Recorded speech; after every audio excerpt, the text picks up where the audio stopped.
Why do you think people have this kind of longing or this hole inside? People go searching. Why do you think they've got that there? Do you think it's some trauma in childhood or something like that? We believe we forgot something. We're born perfect. So if you watch children are perfection. And along the way, what happens is with our conditioning, we get reinforced this idea that we're an individual and that we have to navigate the world and stuff, and it's all about me. And that invariably creates this two. So, we become separate, we become dual in a way. And then, we can blame it on childhood trauma.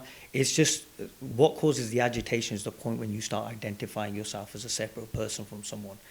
And that then starts the journey back into wholeness because you believe you've lost something. This is why a lot of religions and spiritual traditions, especially in the Islamic tradition, they say, look, marry someone, it's half of your faith. Because it's just another way of saying, well, return to wholeness. Yeah, it's the fact that we reinforce the idea of individuality and that I'm me and I'm navigating the world and I'm different to you and I'm in it for what I'm in it for. And then that creates quite a lonely place. And then we realize that something's missing. I suppose the media doesn't really help as well. I think as Margaret Thatcher said it best, when she goes, there's no society, there's just individuals. And the media has been reinforcing like individuality, like the cult of personality. And it's about me and it's about my possessions, it's about what I own and all of that stuff. However, it's not as negative as it's made out to be, because if it causes an agitation in a person and helps them embark onto a journey where they find themselves, then it's a good thing. So even society's fragmentation is an invitation for us to return to wholeness. So it's an interesting situation, but when you see the wholeness of it all, you realize that there is only ever unity, but at this moment in time, there's a persistent idea that unity is fragmented and it's different people and all this stuff, and society's reinforcing that message. It just shows to me that there's an invitation to awaken for a lot of people. I jokingly say to friends, with the way society's fragmenting, this is in a sense a growth area, because a lot of people are coming back to what they are, because we've tried the fancy cars, we've tried the houses, we've tried the right things, and we still don't have that sense of surety or certainty about ourselves. So people are starting to question, and our traditional roots of religion and methods and techniques are being exposed. So as society, changes, so will the ways of finding change as well. So, it's the same method, it just kind of starts adapting. Truth adapts. That's what's so cool. So you just adapt to this new situation that you have of individuality, so to speak. I like that as a positive take on like something that's perceived quite negative. Yeah, it's about when you see what you are, you realize that you're limitless, and we're not talking, like I said earlier, in about the film thing. You have options, but the thing is, the way society's been put together at this moment in time, we have this problem, and the problem is we think that we don't matter, that whether my vote doesn't matter or this doesn't matter, but you do matter. The entire world is you. I mean, the Sufi tradition talks of this. There's a saying, a man went looking for God and he found himself. Another man went looking for himself and he found God. That's the level of divinity and level of power that exists in you and what you actually are. And that gives you very real options. But if you would stop from the running around, buy yourself a bit of time and actually just sit with yourself, you'd realize it's not as bad as we think. That's why there's a positive take on the fact that society's fragmented. It's not. You know what I mean? It's just the idea of it, and it's just another false idea or a thought that's taken root that you just need to address. So, when I talk to people, I don't talk to them as if they're missing something. There's perfection. Yes, they may have a few thoughts, but I know those thoughts are transient. They'll change. I'm happy one moment, I'm sad the next moment, I'm ecstatic the next moment. So we know that these thoughts change. So if we know that, then it's quite simple. You can shift those people. There's only ever unity. There's only ever perfection, however it decides to show itself. Okay, what about all this pain in society? You look at depression rates are up, suicides, all that kind of thing. What do you think about that? What's your thoughts? It's individuality. Again, it's totally, we've reinforced this idea of individuality. Depression comes from the idea that I think I'm separate from you, and you couldn't possibly know the depth of my suffering. So, I had depression, and it's really funny because you get told to, especially in the Asian community, pull your socks up, get a job, do whatever.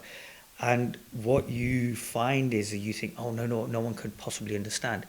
And it's because we're not talking anymore. We're just not talking. Like, earlier on we were discussing this whole thing about the extended family, that idea of community, which brings unity and brings people together, is being fragmented. And we need to, in a sense, return to simpler times. Like, here we are, we're talking. And yet, this is becoming a rarity. And yet, traditions and methods and ideas have been passed on through conversation, but we live in a world where individuality again, and it's not a bad thing, you know, as I said earlier, where I'd rather tweet you and I'd rather Facebook you than meet you in person because it's safe, because it's another barrier. But then that creates isolation. But then that creates, my mind takes hold, and my mind tells me I'm not good enough now because I'm constantly bombarded with images of what the perfect male and the perfect female are. So that is going to, you know, create record numbers of suicides and depression and all that. And what we really need to, in a sense, turn that tide is to concentrate and focus on ourselves. In healing myself, I heal society around me, because my reaction then to society is different. If I address you as perfection, whether you're feeling depressed, unhappy, whatever, you'll feel that, and it will lift you. Or in helping others, like, so for example, you've got this channel here, you're doing your little bit, and more of this needs to be done so that people realize that they're not alone, that there are other people, because essentially I am you and you are me, which is the spiritual side of it, but reconnecting with people, reconnecting with what we truly are, and that would kind of alleviate a lot of that. Sorry. So what steps did you take in particular that really helped you out of depression? I was a bit crazy about the whole thing, to tell you the truth. I took time out, but the thing is this: it wasn't something that occurred as by plan. It was something that occurred naturally, because what destroyed me was I was in Marks and Spencer's one day with my sister, and I picked up a jacket, and literally my sister went, "Oh my God, that's an old man coat," and I remember thinking to myself, "Oh my God, I'm in my 30s, and I'm not old, but if I stay here, I'm going to die." So the action I took was I need to get away, because I was literally just shuffling through life and stuff. I was depressed. I was ruining jobs. I was ruining relationships. I more than once or twice thought about the whole idea of let's just finish this all off and get off, because what contribution are you making in society? There wasn't anybody to reach out to. And unfortunately, when you go to your doctors and everything, all they want to do is medicate you, which is a route that I didn't prefer. So for me to find myself was, in a sense, almost kind of retreat and take some time about me. Your answers actually lie here, but that's the last place you'll look. And what life will do, which is, in a sense, the ultimate teacher, was that life will kind of, in a sense, beat you to the point where you will be forced to look at yourself. You know, but in a nice way, because life's not that cruel. It's actually quite cool. And what you'll do is, when you start seeing more of yourself, you'll realize that, hold on, I'm not as limited as I thought I was. And then you can start healing, and then you start seeing things like depression, and you start looking at your story, and then your story starts losing meaning. You realize where you were falling down. I mean, I spent 2 weeks out in the Highlands in a tent once, meditating and stuff, you know, eating dates and water and stuff. And, you know, it was, in a sense, disconnecting from all the, you know, ego impulses and everything that helped me.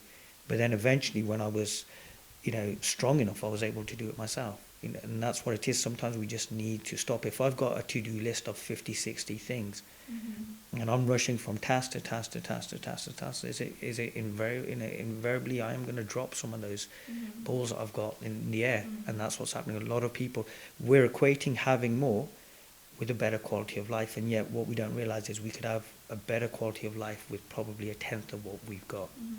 And that would make life easy. I feel like we're encouraged, though, you know, even through social media as well. It's like, do more because that's what makes you happy. But yes, it's kind of being busy for the sake of being busy. Nothing's been achieved. I mean, you know, some of the greatest, you know, insights into science and spirituality and psychology have all been happening because people have retreated and taken some time. So, you know, we wouldn't have discovered gravity if a certain scientist was sitting in a tree, which basically meant that his life's work happened when he stopped. And it's been shown that when you stop, you're actually doing everything, because the subconscious takes over, and that's 80% of your brain. I think Rumi says it best. He goes, you know, a tree in the wintertime is taking up nutrients, it's working, but for all intents and purposes, it looks like it's not. And in summertime, it's showing its flowers. We seem to be in a culture where we're saying, let it always be summertime. But what happens then is we realize that we're empty. We're running on an empty tank. And sometimes it's just as important to rest as it is to actually be active. I mean, I live my life in a very kind of simple way, and that's like, when I want to work, I work. When I don't want to work, I rest. And what I find is I achieve so much more because I trust what's happening on a moment-by-moment basis. And a little idea like that can go a long way. You know, but not everybody has the luxury of that, of just stopping their work and saying, hey, you know. We do. We just don't believe we do. That's the whole thing. So, you know, because I was of that opinion as well. I was like, hold on, you know, I'm working and I'm doing this and I'm doing that and everything. But what will happen if I follow what I really want to do. And yet life takes care. You know, I'm probably financially, mentally, physically and spiritually in a better place than when I was earning a lot of money, working the job I didn't really want to work and everything, but for all intents and purposes looking absolutely great and wonderful and looking like a complete success, but inside I was falling apart. And that's an unfortunate situation. I mean, you know, if that's what you want to do, then that's great. But the thing is there's always a better way. We always have a choice. That's the thing. People are using so many excuses to say we don't have a choice. We have a choice. We always have a choice.